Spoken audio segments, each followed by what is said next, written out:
हरे कृष्णा राधे राधे। आपका स्वागत है आपकी अपने चैनल राधा कृष्ण लीला में। आज हम आपको सुनाएंगे तुलसी माता की कथाएं। तो प्रेम से बोलिए तुलसी मैया की जय। कार्तिक माह में सभी औरतें तुलसी जी को जल से सींचा करती थी। एक बुढ़िया थी कि जो कि कार्तिक माह में तुलसी को सींचने जाती थी, और जब वह जाती तो तुलसी माता से कहती कि हे तुलसी माता, सत की दाता, मैं तेरा वीरवास सींचती हूँ। मुझे बहू दे, पीले रंग की धोती दे, मीठा ग्रास दे, बैकुंठ में वास दे, अच्छी मौत दे, चंदन का काठ दे, अच्छा राज दे, खाने को दाल भात दे, और 11 एकादशी के दिन कृष्ण का कांधा दे। बुढ़िया माँ की यह बातें सुन तुलसी माता सूखने लगी। तुलसी माता को यूं सूखते देख भगवान ने पूछा कि हे तुलसी, तुम प्रतिदिन क्यों सूखती जा रही हो? तुलसी माता ने कहा कि बस मेरे मन की मत पूछो। भगवान ने कहा कि मैं नहीं पूछूंगा तो कौन पूछेगा? इस पर तुलसी माता कहती है कि एक बुढ़िया आती है और अपनी बात कहकर चली जाती है। मैं उसकी सभी बातें पूरी कर दूंगी, लेकिन कृष्ण का कांधा कहाँ से लाऊंगी? भगवान कृष्ण बोले कि वह मरेगी तो अपने आप ही कांधा देने आऊँगा।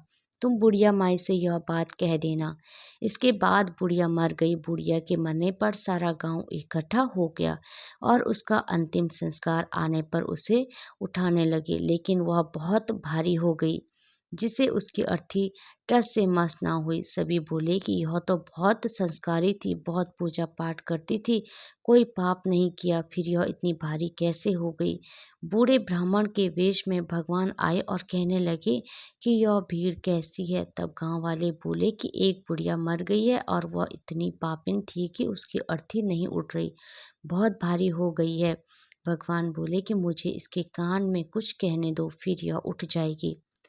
भगवान बुढ़िया के पास गए और उसके कान में कहा कि माई, तू अपने मन की कर ले, पीताम्बर की धोती ले, मीठा ग्रास ले, बैकुंठ में वास ले, चटक की चाल ले, चंदन का काठ ले, झालर की झनकार ले, दाल भात को जी और कृष्ण का कांधा ले। भगवान की सभी बातें सुनकर बुढ़िया हल्की हो गई। भगवान अपने कंधे पर उसे ले गई। बुढ़िया को मुक्ति मिल गई और बैकुंठ को चली गई। हे तुलसी माता, जैसे आपने उस बुढ़िया माई की मुक्ति की, वैसे सभी की करना। जैसे भगवान ने उसे कांधा दिया, हमें भी देना। कार्तिक स्नान के साथ तुलसी जी की पूजा का भी अत्यधिक महत्व है। इसी माह में तुलसी जी का विवाह भी कराया जाता है। जिन्हें कन्या संतान नहीं होती है, वह तुलसी जी का विवाह शालिग्राम जी से कराकर कन्यादान का सुख पाते हैं। आइए सुनते हैं तुलसी माता की दूसरी कथा। एक कन्या थी। जब वह थोड़ा बड़ी हुई तो उसको समझ आने लगा। तब से ही वह तुलसी माता जी का पूजन करने लगी। उसके प्रतिदिन का नियम था कि तुलसी माता जी का पूजन करने के बाद ही खाना खाती थी। जब वह कन्या शादी के लायक हुई तब उसके माता पिता ने उसकी शादी करवा दी। कन्या को उसके माता पिता ने दहेज में भी एक तुलसी का गमला दिया। ससुराल में वह प्रतिदिन सवेरे उठते ही पूजा करती, फिर उसके बाद ही खाना खाने बैठती थी। उसकी 2 जेठानियाँ थी, वो दोनों उसका मजाक उड़ाती थी कि बड़ी नियम धर्म वाली बनती है। उन दोनों को उससे बहुत ईर्ष्या होती थी, इसलिए वो दोनों तुलसी जी का गमला जी छुपा देती। वह कन्या बड़ी मुश्किल से गमला ढूंढ कर लाती, अच्छे से पूजा करती और फिर खाना खाती। वह गमला ढूंढ कर ले आती तो एक दिन तो उसकी जेठानियों ने क्या करा कि गमले ही दूर फेंक दिया। कन्या ने खूब ढूंढा पर उसे गमला नहीं मिला। वह बहुत ही परेशान हो गई। उस दिन तो उसने खाना भी नहीं खाया।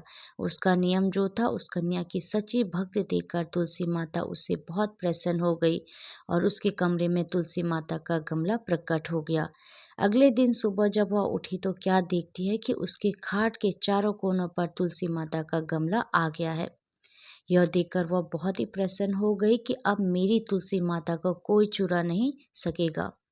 पूजन करने के लिए भी वो कहीं और जाना नहीं पड़ता और कोई मेरी तुलसी माता को फेंक भी नहीं सकेगा।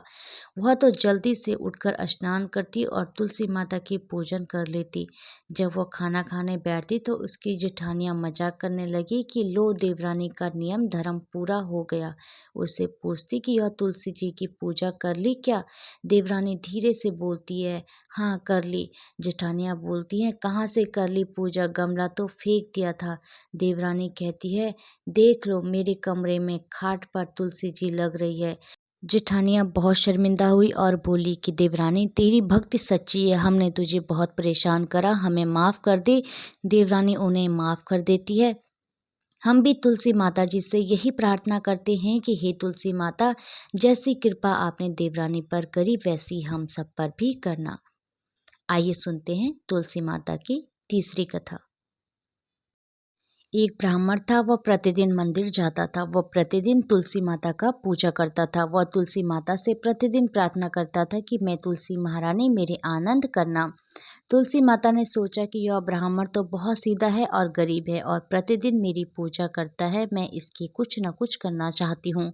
तो तुलसी महारानी एक कन्या का रूप बनाकर बैठ गई और उस ब्राह्मण को बोला कि ब्राह्मण, मैं तेरे घर आना चाहती हूँ। ब्राह्मण ने सोचा कि 6 लड़कियाँ तो मेरे पहले से ही हैं और 7 लड़कियों का मैं कैसे पालन पोषण करूँगा। मेरे पास तो कुछ ऐसा भी नहीं है। वह विचार करके बहुत परेशान रहने लगा। उसको तो खाना भी नहीं भा रहा था। उसकी औरत ने कहा कि क्या बात है, आजकल बहुत दुखी रहने लग गए हो। तो इस पर ब्राह्मण बोला कि मैं मंदिर जाता हूँ, वहाँ पर एक छोटी सी सुंदर सी कन्या बैठी है और वह कहती है कि ब्राह्मण मैं आपके घर आऊँ। उसकी पत्नी बोली कि अरे इसमें परेशान होने की क्या बात है, आ रही है तो आने दो।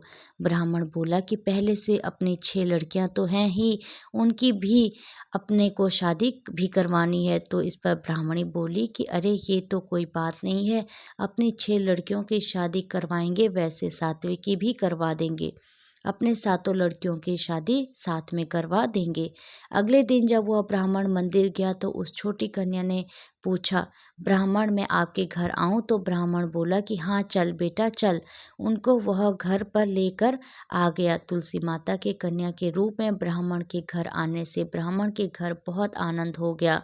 घर में लक्ष्मी की बारिश हो गई। जब ब्राह्मण सातों कन्याओं की शादी के लिए वर ढूंढने जाने लगे तो उस छोटी कन्या ने कहा कि मेरे तो शालिग्राम जी के मंदिर में जाकर शालिग्राम जी को बोलना कि बारात लेकर आए और मेरी 6 बहनों के तुम्हारी इच्छा से वर ढूंढ लेना। तुलसा महारानी की मेहरबानी से उसके तो सब जेवर कपड़ा खाना सब तैयार हो गया और अच्छी धूमधाम से उनकी शादी हो गई और उस ब्राह्मण के तुलसी माता टूटमान हुई।